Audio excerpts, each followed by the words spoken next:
Now thanks be unto God, who always causes us to triumph as trophies of Christ's victory, champions, faith center, victory in heaven and earth.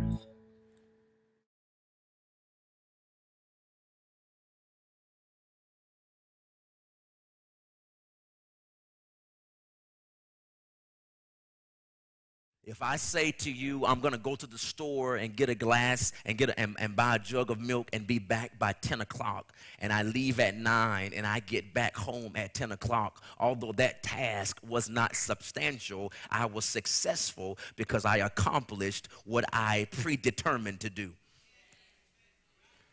So success has something to do with what you determined to do before you act. If I determine to do it, and then I do it, then I measure if I were successful or not. If I determine to do it, and I don't get it done, then I wasn't successful at what I determined, and I can measure what I set out to do. Tell your neighbor, God has success on his mind. Now that may sound secular, it may sound ungodly, it may sound carnal or natural, but success means the determination of a stated aim. It means I terminate or I accomplish a stated aim. So when God said, let us make man in our image and after our likeness, and he did that, he was successful because he accomplished what his stated aim was. When he wanted birds and he created them, he was successful. When he wanted the expanse in the sky and he created it, he was successful. When he wanted fish of various kinds and he created them, he was successful.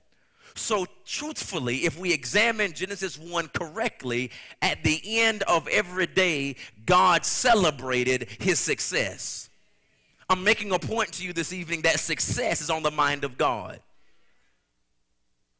He said to man, let us make them after our image and after our likeness. And then he said, let them have what? Dominion over the fish of the sea, the fowl over the air, the cattle, the creeping thing over the entire earth. Let man have dominion. Now understand that God was successful at that temporarily.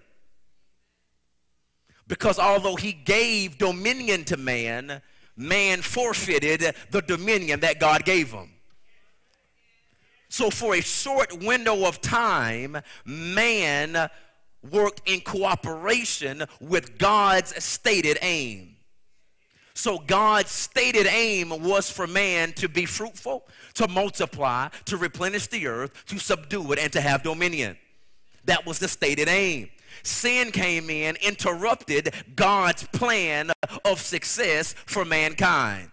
So then Satan usurped authority from the man and began to exercise ungodly dominion over the planet. Man therefore began to operate off of the residue of God's command and not the full strength of God's command.